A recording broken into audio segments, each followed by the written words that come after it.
Well, good afternoon, everyone, and thank you for taking our invitation. This is a series of discussion points that we are bringing in from Texila under Texila Thought Leadership Series. These are essentially panel discussions that we invite members from the community, leadership team like yourself, and other management and healthcare professionals who would come on board, talk about some points, share some discussions and views in the interest of benefit to the community as well as some of our students. We started this whole discussion series, quite aggressively during the pandemic time, where our focus was more on issues relating to pandemic, how to handle it. We had multiple health scenarios where we invited mostly healthcare professionals who came on board with us, talked about the issues of pandemic, specific reference to Guyana and international scenarios. As a part of this initiative, our dean, Dr. Thierry Bansal, he also did multiple radio sessions, radio interviews in Radio Guyana, where he was there going out, talking about how to address the pandemic situation, what are the precautions someone should take, during this pandemic time.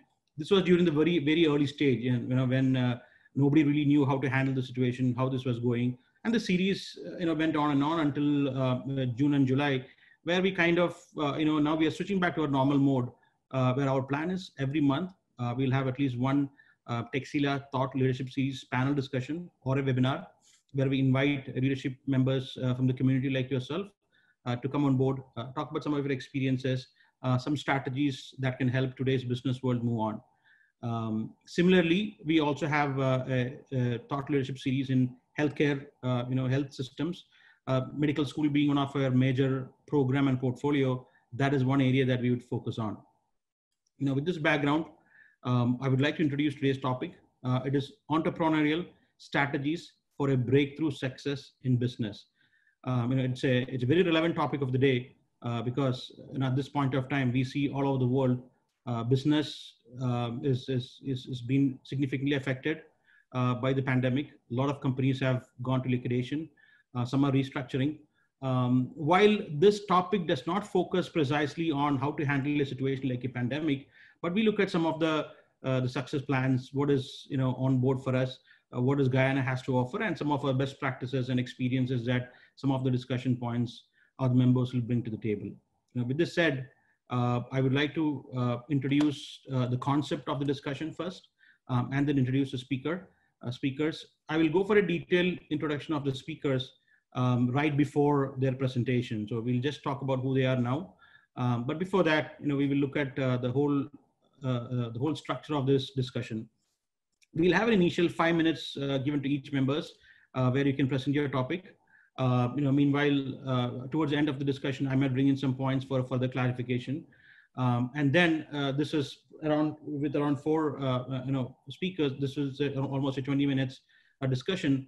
After that, every presenter will get another 2 minutes of further discussions. Q&A is restricted purely by chat. We don't expect attendees to ask questions in between. There's an option in Zoom to raise your hand if you want to, or you can pose a question, and then myself or my co-host, Mr. Bala, can take up some of the questions as needed.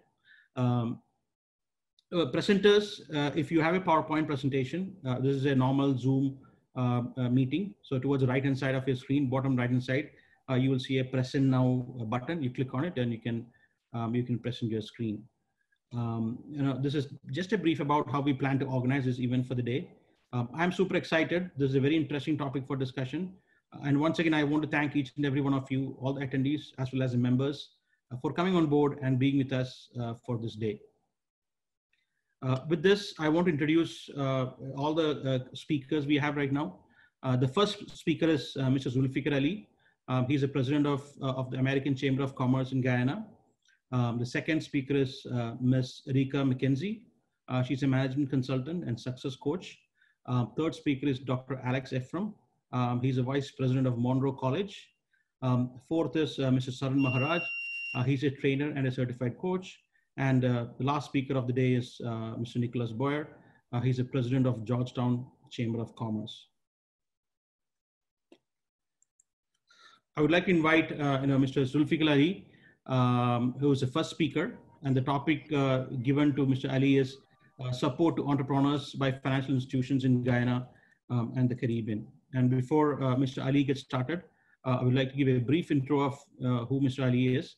Mr. Ali is the president of American Chamber of Commerce of Guyana and the corporate secretary for Queen's Atlantic Investment. Previously, he served as the executive director on the board of IDB Bank and the Inter-American Investment Corporation.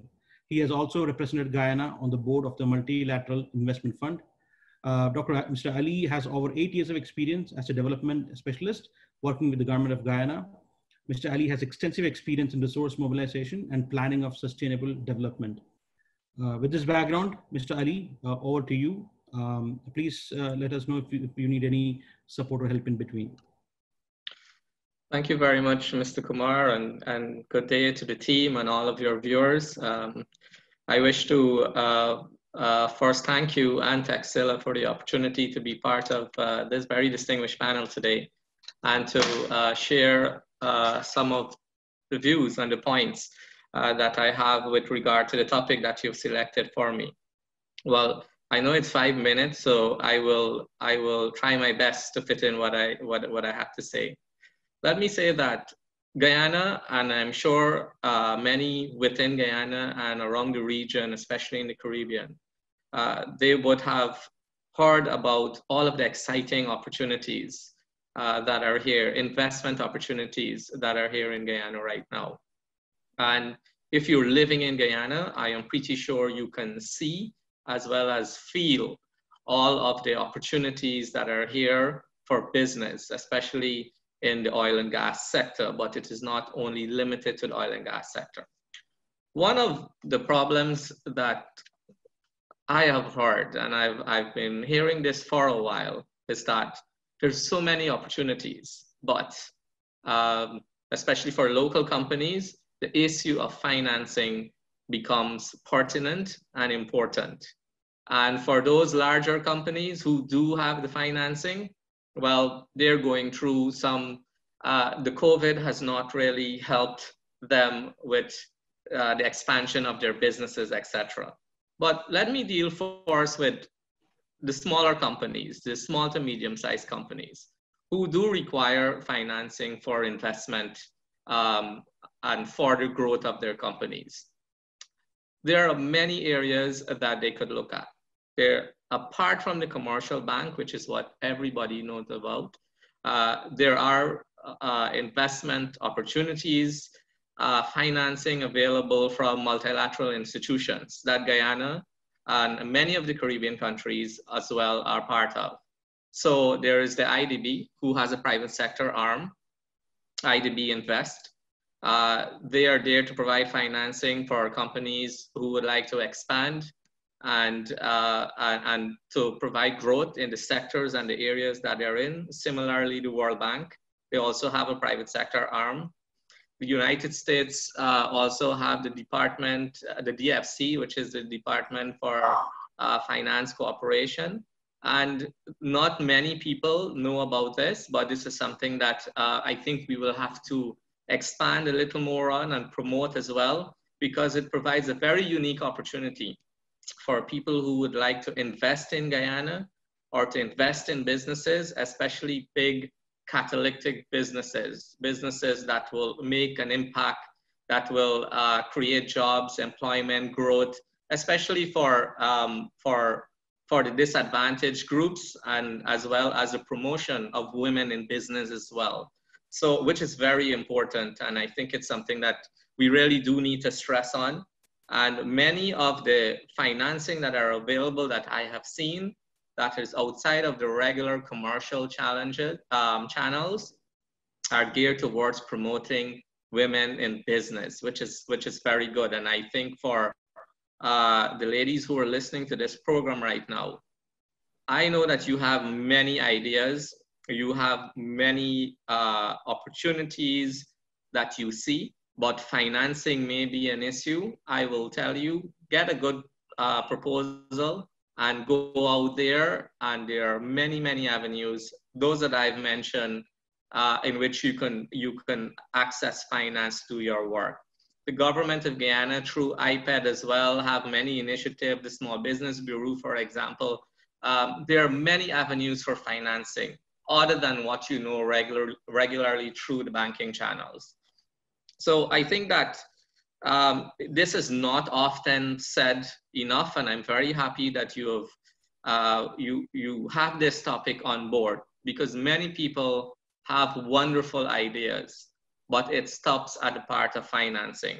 And it stops at the part where they think they have to go to the bank and they have to give up their house or their land or some asset in order to get financing. That is not the case now, right? There are so many different modalities and so many financing institutions that are available. I would also like to say that for those companies that are existing, now is the time to partner with other companies, have joint ventures. You do not need to find all the capital to expand in a sector or an industry. You can partner with a company, another company, and have a joint venture where what they will bring to the table is not only expertise, but money as well. There are also funds that are available, and pretty soon, I think tomorrow, you will see via the media a fund who came to Guyana and they have bought a 70% stake in a company, right? So there are people who are willing to also invest in your company, to bring the capital into your companies. And I think the opportunities are so much out there that you need to start thinking outside of the box. In closing on my session though, I must make some very important points. While I say that the financing are out there, it is out there, but there are things that you have to do to put yourself in order as well. You also have to ensure that your companies or your businesses have proper documentation. You've been filing your annual returns. You have record keeping in terms of your taxes that have been filed, the payments you have made to your employees, for example. Documentation is important because no one will invest, including any financial institution, will lend you money if you don't have proper record keeping on board. That's one. The second thing is that you must have certification and for quality and safety. That is something that is very lacking, especially in the local private sector in Guyana. And companies need to adopt certification, quality and safety. If you don't do this, you are putting yourself at a disadvantage to access any joint venture or any financing. That is the way the environment is now. It has always been like that. It is just that, particularly in Guyana, we were accustomed not doing these things and getting a loan from the bank or whatever the case may be. But the environment in our country has changed. It has changed a lot. It has changed dramatically. There are new players in our country from North America, Europe, Asia, all over. And this is the way that they know to do business. And if you want to continue to do your business, if you want to expand, and if you want access to finance, these are the things that you will have to focus on. Your employee development, training, safety, diversity, even in your organization, is something that people look at as well. And I mentioned that earlier.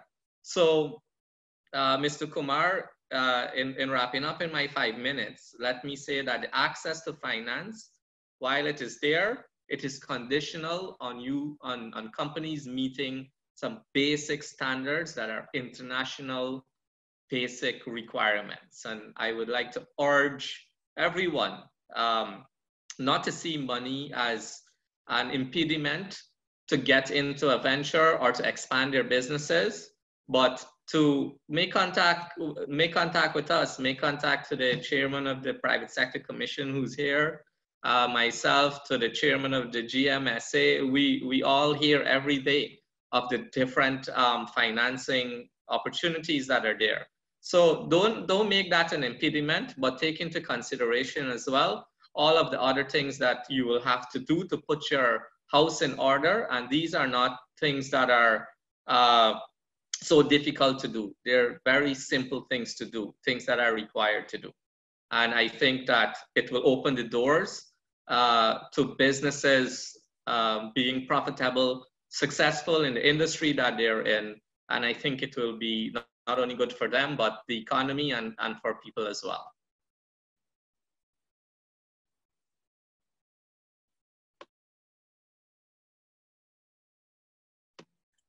Okay, Mr. Ali, thank you very much for sharing all this information.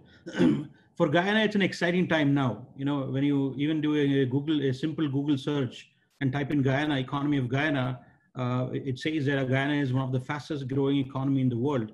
And the topic has come at the right time for discussion on how, you know, even entrepreneurs and foreign investors like ourselves as Texila, you know, this is a question that is in our mind. You know, if you want, if you're looking at expansion, if you're looking at, you know, increasing our portfolio, what is available in Guyana? Do we always have to look for external funding, which is the case, you know, in many times in Caribbean, where a lot of foreign investors come in and, you know, invest, but what is the options available for people like us in Guyana? So thank you very much for sharing the information. I just want to reiterate on one point that you discussed, you know, proper documentation. You know, many times small business owners, you know, they have the right product, the right portfolio, everything is set right. However, when you go to a bank with a proposal, it doesn't really, you know, add more value because your house is not in order or your documentation is not perfect, which is many times, you know, your proposal gets denied many times. So thank you again for sharing this view, and we'll come back to you for further discussion on the same point when we are done with every other initial presentation.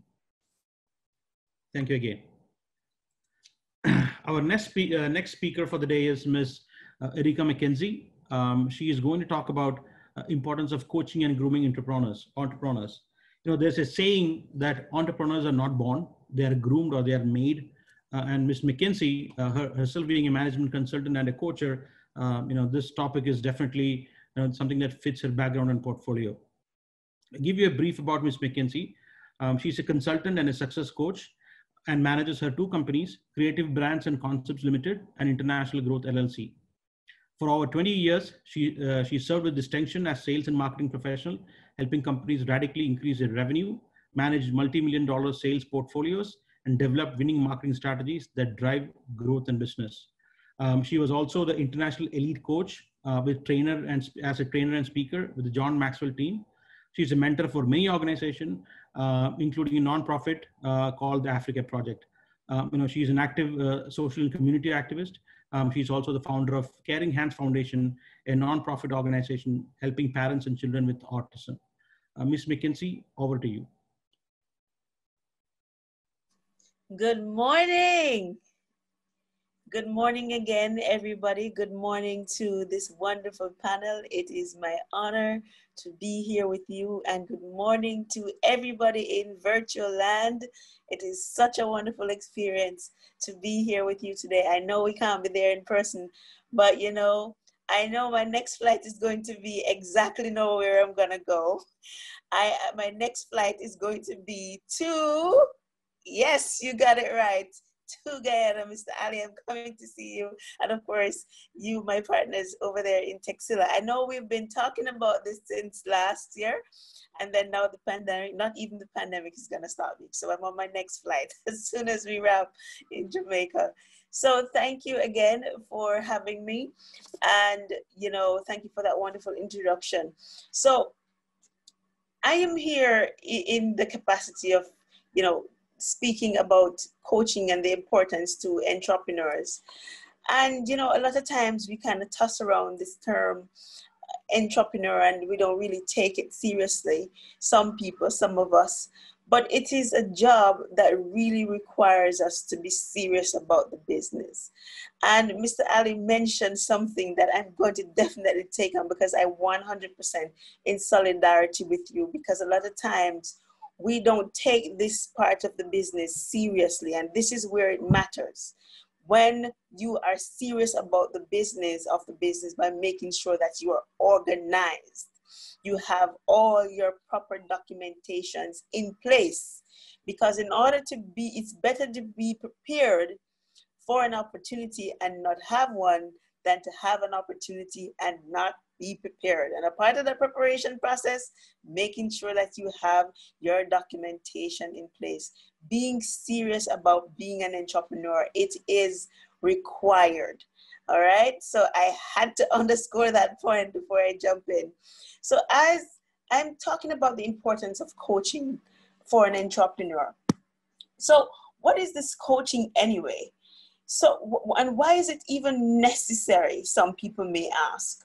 So as a coach, I really help my clients to explore their options and define their goals. And of course, to identify the barriers and how we're going to overcome those barriers. Okay, so we're looking at creating a plan and then take you from here to where you want to go, because we'll then sit down to see what is that plan by asking, of course, the right questions. And so together, what I'm doing is coming alongside you to help you to uncover what those goals are. And the bonus with having me as your coach is that I've been doing this, apart from doing this quite some time, I'm also an entrepreneur myself. And I particularly focus on sales and marketing because I've actually worked in the oil and gas space for over 15 years. Yes, Mr. Ali, I have. So, you know, what I've been able to do is to be able to use my years of experience across so many different organizational platforms and industries to be able to can properly come alongside you and guide you and help to coach you and to direct you in the way that you want to go. And so we come alongside to help to uncover what next. So we have the strategy sessions where we have to go through step by step where you want to take your company. How do I get myself aligned and set up in a proper structure? All right. So that is one of the beautiful things of when you have a coach to come alongside you. You're not doing it alone. A lot of times, some of us may think, hey, I can do this by myself. I would definitely encourage you not to, because when you have a coach to help to come alongside you and guide you, then you are now going to be able to see things. They will help you to see things that you wouldn't have been able to see by yourself. Does that make sense? So we can now come alongside you and now to help to uncover all of that clutter, because a lot of things going through that mind and it's all in a web, all tied up.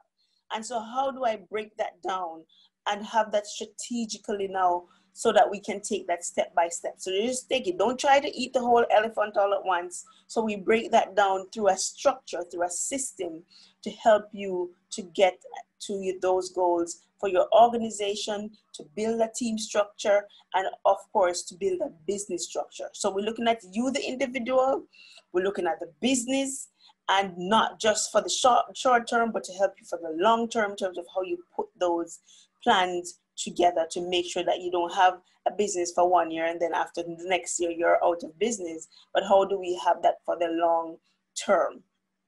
And so there are a couple of things that I normally, help entrepreneurs to at least help to discover. So there are some lessons that, successful entrepreneurs do. And one of those lessons is that we learn from our experiences. So as an entrepreneur, we're going to have to we don't get everything right. But when you have a coach, then you will also be able to learn from that person's experience as well. So you don't have to relearn everything and you don't have to make those costly mistakes. So you get to learn from other people's experience and save you tons of money of having to do something wrong, because me as your coach, I would have worked with people who have had certain experiences, so you get to benefit from that. Yes. The next thing is being a problem solver. So we have to uncover, what problems are you solving as an entrepreneur? Are you clear about the problem that you're trying to solve? So let us sit down and try and identify what that problem is that you are trying to solve as an entrepreneur. And how do I communicate that in one simple sentence? So we talk about writing something that we call as like your snaps. So how do I effectively communicate the problem that I'm solving in 60 seconds or less, right? The next thing is, I want to say, is in building your team structure. How do I build that team structure that is gonna be serving the company values and carrying out the company values? How do I recruit these people that I want to be on my team?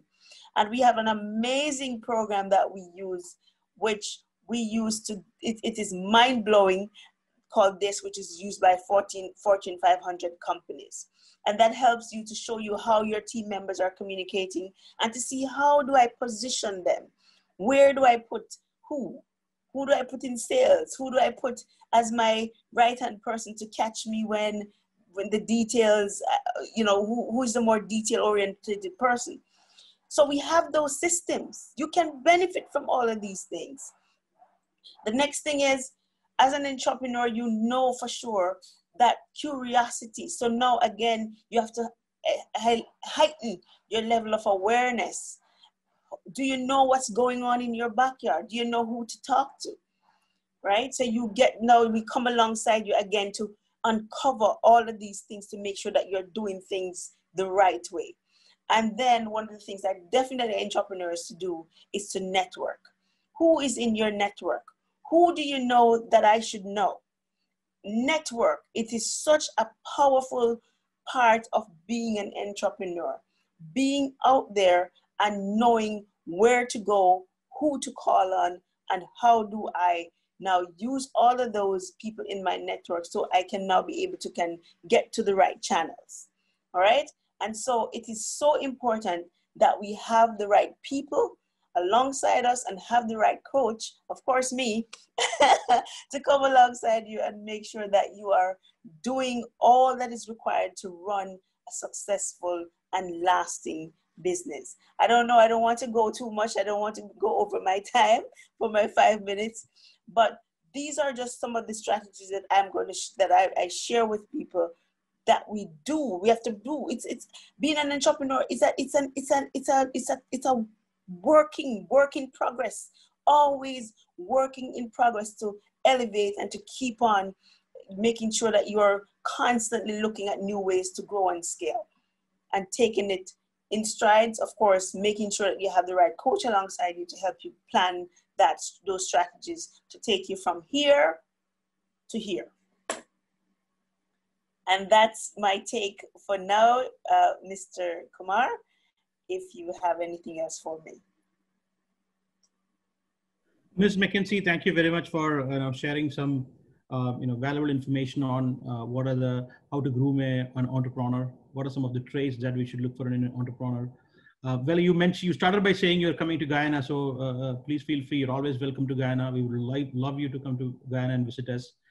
Now, just a thought on earlier days, coaching was always associated with sports. I had a cricket coach.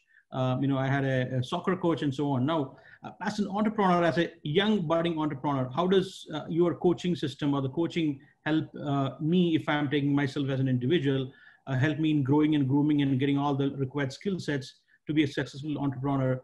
And I think this is a timely discussion because, right now is a time when only the toughest entrepreneurs are probably staying alive and being in the market right now, when this pandemic is sweeping away a lot of opportunities from a lot of people.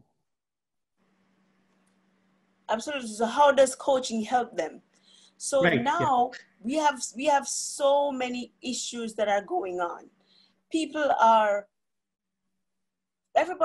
This pandemic takes everybody by surprise. And so people's minds are just all over the place. And so this is where, as your coach, we have to now come alongside you to help you to realign your focus, realign your business ideas, and to help you now to recraft all of those strategies together so that you can get to where you want to go. So a lot of what we do is working with you as the individual, looking at your mindset and all of that, and of course looking at it from a business standpoint.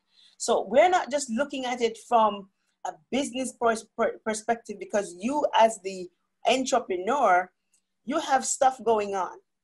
You have things that are going on in your personal space, in your personal life. And how do you now using all of our tools that we have, how do I coach you, getting to understand what's going on, where you want to go, and step by step help you now to make those plans a reality.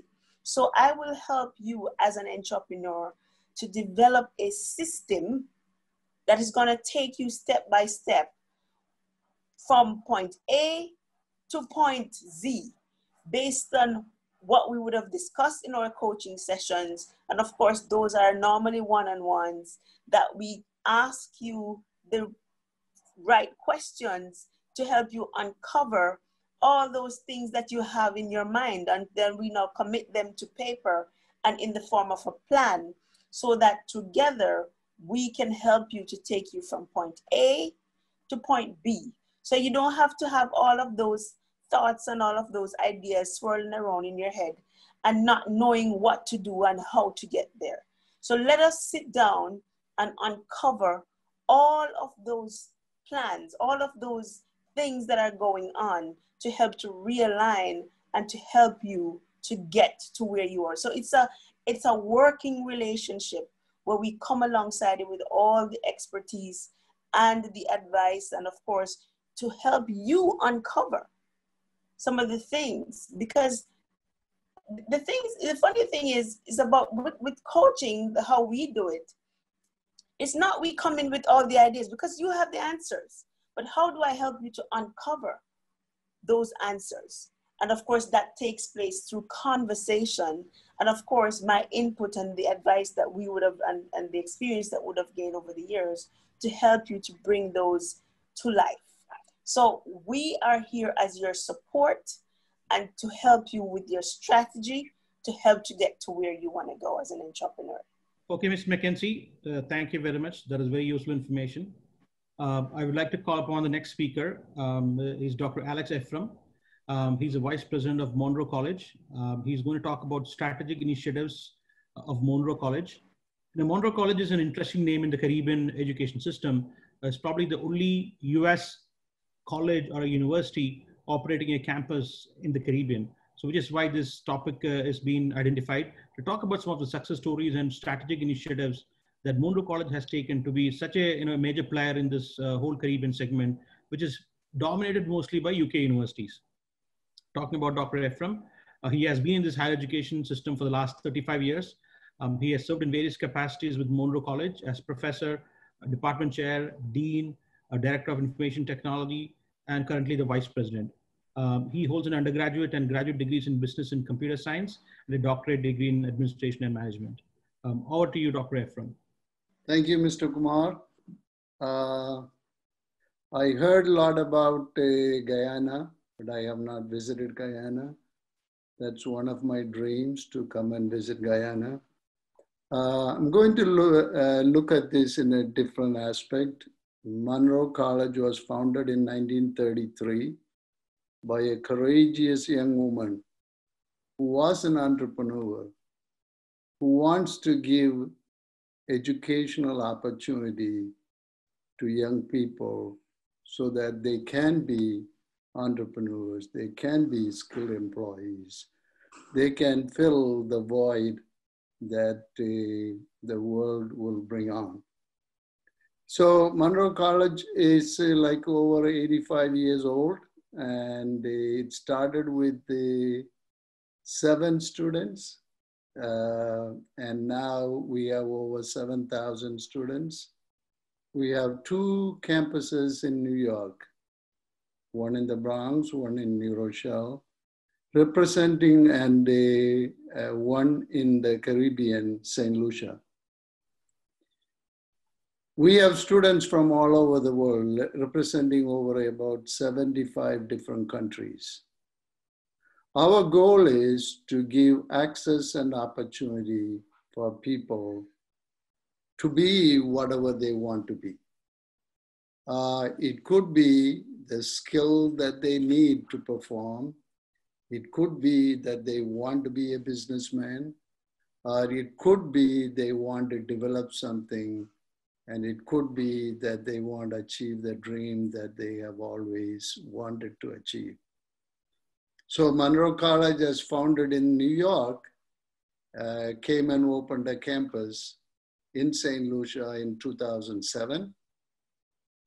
And to give opportunity, our whole goal is to give the American educational system to the Caribbean countries, to give that access to all the people, not only for St. Lucians, for all from the Caribbean. We recruit from all of Caribbean, whether it is Dominica, St. Vincent, Guyana, Grenada, Antigua. So we were getting students from all over the place. These people had the opportunity to go to New York. Now, with the economy, now they can come to St. Lucia and pay half the tuition in St. Lucia, still get the same American education that they would have got in US. The advantage of coming to St. Lucia, they can also transfer from St. Lucia to US, pay the same tuition that they paid in St. Lucia. We made it possible for them. But how did we grow? Why did we come from US to here? It was requested by the people of St. Lucia and by other islands that an American institution come here to provide that access, provide that educational opportunity for people here who are not able to travel out of the island. So we are not only, even though we offer associate degree, 2-year degree, 4-year degree, and graduate degree, we are also interested in providing skill-level training programs. We went to Antigua, we trained that police force there so that they will get what is needed for them to protect the community. And we provide that kind of a skill level training in St. Lucia, whether it is hospitality, whether it is technical skills, or whether it is IT related. So we come up with whether it is security guard training. We gave all kinds of training to people so that they can save money and they can create their own business. So Monroe College is always worried about young people getting the quality education so they can fulfill the dream. They can make an impact in their lives, in their family's life, in the country's life, and in the life of the world. So the way we do it is associate with all the islands. Now we are going to the islands to have a collaborative sessions. So we are trying to work something with the Texila University, trying to arrange a collaborative session so that students can go there and complete half the education and then come to US and complete the rest. Or if they decide to stay there, they will get the American education there. We are trying to do in every part of the we are trying to do something in Dominica, something in St. Vincent, something in Antigua, something in Trinidad. So our goal is to produce entrepreneurs. You know, we give them the education and the skill necessary to become businessmen, to give the skills necessary for them to achieve their goal. You know, Nelson Mandela once said, education is power. Through that power, you can conquer the world. That's our goal. Our mission is nothing but providing access and opportunity for people so that they can change their lives. So in order to be an entrepreneur, you need to have knowledge. You need to have skill. You need to have organization.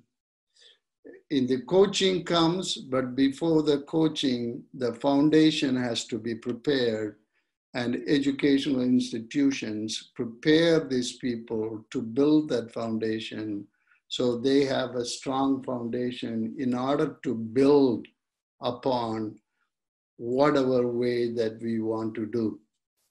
So I stayed there for 3 years, so I know a little bit. So we are going to be available for any part of the world to provide the quality education for people. And we are willing to collaborate with the companies, educational institutions, so that we can make a strong force for young people to succeed in life. So thank you for the opportunity. And Mr. Kumar, I appreciate that you gave this opportunity. I also am proud to be part of the distinguished panel. Thank you. Thank you, Dr. Ephraim. As Dr. Ephraim was saying, we are also working with Monroe College to create a partnership by which students can take their undergraduate or graduate degree in business management from Texila. And if they want, they can go to US and graduate from Monroe College campus in New York, or they can finish their program in Guyana itself. In the essence of time, I'm going pretty fast. The next speaker is Mr. Saran Maharaj. He's going to talk about startup culture and what you can learn from entrepreneurs. A brief about Mr. Maharaj. He has a Bachelor of Arts and degree and MBA from York University. And interestingly, his specialization is entrepreneurship. That's a very timely degree for this discussion. He's a certified professional coach, trained facilitator and trainer. He's an active mentor with YBTT and one of the Shell Livewire trainers. His career history includes over 20 years of expertise in leadership and management. His experience covers all areas of sales, human and financial management. Mr. Maharaj, over to you. Thank you, Mr. Kumar, and hello to everyone out in Zoom land. I think over the last 6 months, we have been doing a lot of work in this platform, and for the foreseeable future, it looks like we'll be continuing to do that. Very interesting stuff being shared by the previous panelists, and as they were talking, I had to sort of make changes to my presentation so I don't overlap any of the things, right? Now, one of the key things of entrepreneurship is the ability to make those changes on the fly. And, my topic is startup cultures and what we can learn from entrepreneurs. Now, I believe that we need to, first of all, define where we're starting from. So a startup culture is a workplace environment that values that creative problem solving, open communication, and a flat hierarchy. And we are noticing today how these things are so critical to our functioning as business and business startups. And I noticed in the chat, Mr. Kumar, that someone asked, is self-employment and entrepreneurship the same? And I want to take this opportunity to just answer that if it's okay with you. And now it's a yes and no, right? An entrepreneur is a little bit more than a person who took the opportunity to start a business for whatever reason. A lot of it stemmed from lack of employment, so they create their own. But an entrepreneur displays an entirely different mindset and accepts a high degree of risk. As a businessman might just decide, like, yeah, I'm a businessman. I saw my friend across the street have a business. I like it, I replicate it. And not a lot of creativity went into it. We heard Erika just talk about problem solving and all those things that you have to have certain very critical skills, especially now in the area that we have with COVID that is going to stay with us. And our environment and our future has changed dramatically in the foreseeable future. So how do we develop a culture to handle these situations? How can we be entrepreneurial in our daily lives, in our businesses, so that we can now be around for the next 5, 10, 15, 20 years? And I think somebody identified that there's a number of businesses that have lost their way through this whole process because they were not prepared for it. They lacked the degree of resilience and so many things. So we want to be able to implement or install a certain culture in the business community, in the young people particular, and a lot of the work that I do, and you mentioned the organization YBTT, which is Youth Business Trinidad and Tobago, that we form the minds of the young people that we deal with, persons 18 to 35, to help them to be more entrepreneurial, not really teach them a business course, but teach them the theories and the principles behind how do you come up with an idea, how do you develop that idea, how do you test that idea, and how do you implement that idea, and help you to learn that you can replicate these things over and over. What we teach them is some work done by Dr. Sarah Saraswati, and it's called the Principles of Effectuation. And that in itself studied all the really powerful entrepreneurs out there and figured out what made them successful. So startup cultures, you know, these values tend to reflect the personalities of the people who work for businesses in the early days and who make their businesses very successful. But why develop a startup culture? Well, for one, you'll be better and faster decision making. You'll get the best out of your team, and when everyone is aligned on behaviors and objectives that matters most, there's less confusion, quicker decision making, which helps each person becomes more effective in their work. So there's huge payoffs by becoming and inculcating that startup culture in your organization. And if you're a one-man show, adopting that for yourself. One big lesson is learned from startup is that you do not need a full product to test its value. And we teach that a lot to our students. We teach them the concept of prototyping, because a lot of people look at it and say, well, hey, you know, my product is not ready for market. I haven't worked out all the kinks. And all they see is the problems. And their fear of failure keeps them back. What we teach them to do is to create a prototype using, you know, the concepts of design thinking and help them to take that to market, get their feedback from their customers, and make the corrections as they go along so that they can, you know, ideate along the way and become stronger, have a better product.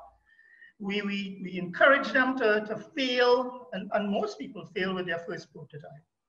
So by failing fast and failing often, they're able to bring a product into the market that constantly evolves based on the feedback of their customers.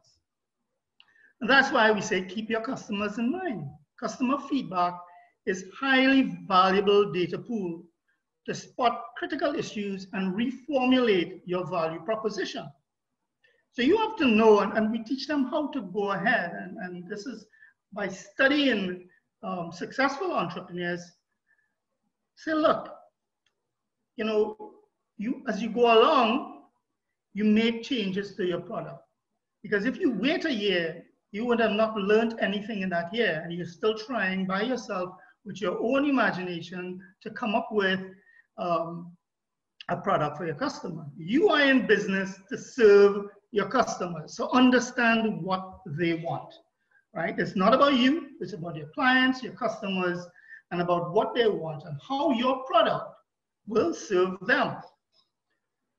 Make a difference. Don't go for the money.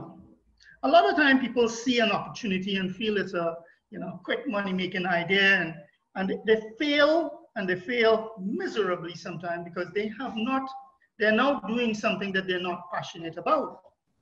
So you say, look, follow your passion and your purpose. Do things that will make a difference in the lives of people. Money will follow. But when you create value, sorry? Mr. Surin, just considering the time, you can take one more minute to complete. Yes, I'm wrapping up, yeah. Okay, great. Understand the concept of affordable loss. Invest how much you know and you're prepared to lose, right? This is a critical step in your startup business. Sometimes we don't know how much we're going to make, but we definitely know how much we can lose and invest in that. So in the essence of time, I want to end there. And I hope that, that added to what the previous panelists had to say. And thank you very much for the opportunity to present. Thank you, Mr. Maharaj. Our next speaker is Mr. Nicholas Boyer. He is going to talk about private and public partnership for successful business. A brief about Mr. Boyer. He worked with Wells Fargo as a mortgage-backed security analyst, and before returning to Guyana in 2010. He is the president of Georgetown Chamber of Commerce and Industry. He's also a director of National Hardware Limited and Royal Castle Guyana, where he manages all the overall corporate strategy. He's also founder of Guyana Oil and Gas Support Services, a welding and fabrication startup in the Guyanese oil and gas industry. Over to you, Mr. Boyer. Thank you. Thank you. Let me say good afternoon to all the viewers. So I'm going to attempt some, let's say, business gymnastics here, where we'll talk about public and private partnerships, but frame it around entrepreneurship. Now, the strict definition of public and private partnership is that it's a partnership between an agency of the government and the private sector in the delivery of goods or services to the public. Areas of public policy in which public and private partnerships, PPPs, have been implemented include a wide range of social services, public transportation, and environmental and waste disposal services. Now, that's a lot of lovely jargon basically saying that public and private partnerships are a method used of collaboration between the government through its various agencies and private companies to solve problems that are large scale or developmental in nature. And usually you see it in infrastructure. Now, for entrepreneurs looking at public and private partnerships, at how these can help them, what you want to look at, and leveraging off of what Mr. Suren Maharaj has said, look at certain challenges that you see in day-to-day lives. So for instance, most of us either live in cities or communities, for instance, where you may have waste collection or waste disposal. And you'll find that there are a number of these types of challenges in the day-to-day lives in the cities. It could be parking, for instance. And so once you identify these challenges, you'll find business opportunities and you'll find ways of creating public and private partnerships with the authorities. So for cities, it may be the municipal government. For larger scale projects, such as Guyana is right now talking about a new Demerara Harbor Bridge. So that would be discussions with the central government. But the idea is that you'll find that the public has this need, but we as the private sector sometimes can come up with faster, more creative solutions to that need. And what we need to figure out is how do we create that relationship with government to solve the need, earn a return for finding that solution for the need, but do it in a way where everybody wins, in essence. So the private company wins from providing the solution. The public wins from having one less developmental challenge. And the municipalities who are interfacing between the private companies and the public win because they have now solved one of the challenges. And they've done it in an efficient manner, because the idea is that the private companies, more often than not, are going to be more cost effective at solving that need. So if you were to just ask a municipal agency or a central government agency to take on that problem and tackle it, it would actually cost more per citizen than if you asked a private company to do it. And so that's the thought process.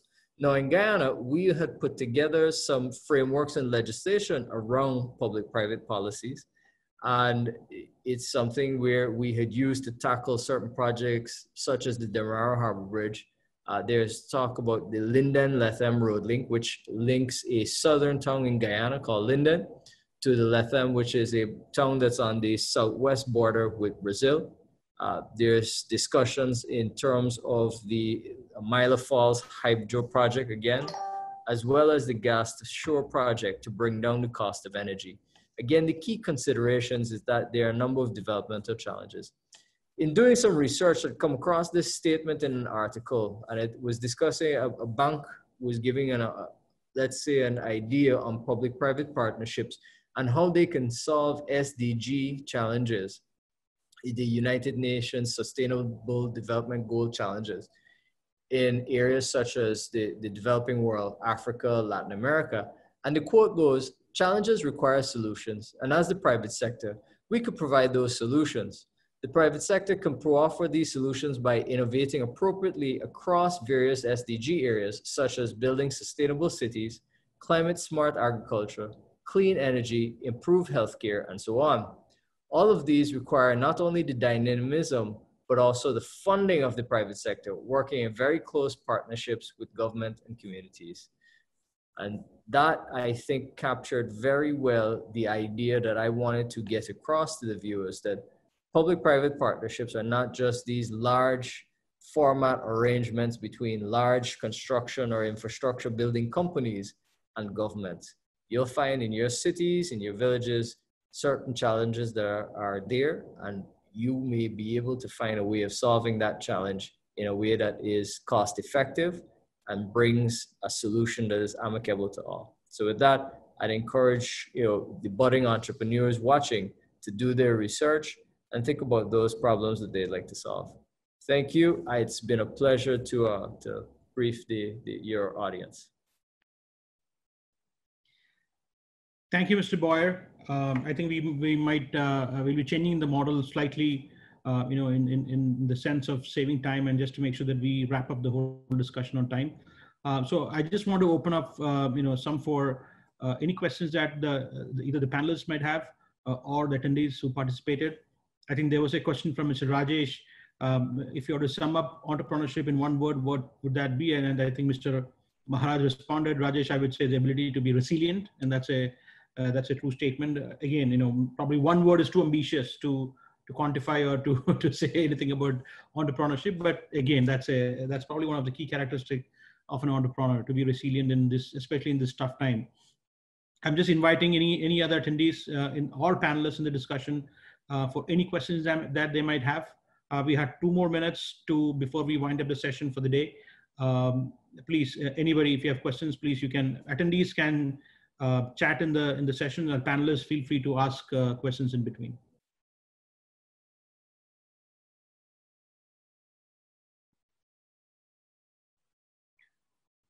Thank you. Enjoy the webinar. Okay, I guess I think we are almost at the end of the session. I once again want to thank all the 4 panelists. Thank you once again for your time and commitment to this whole cause. We will continue to do this. Every once in a month we'll have different agendas of discussion, and we hope to see all of you in the future webinars or presentations or panel discussions. Once again, thank you everyone. You all have a good rest of the afternoon, and thank you all the attendees. You've been wonderful. Thank you again. Thank you, Mr. Kumar and panelists. Thank you. Have a good, wonderful afternoon. Thank you. And thank you, Mr. Bhatt. Thank you.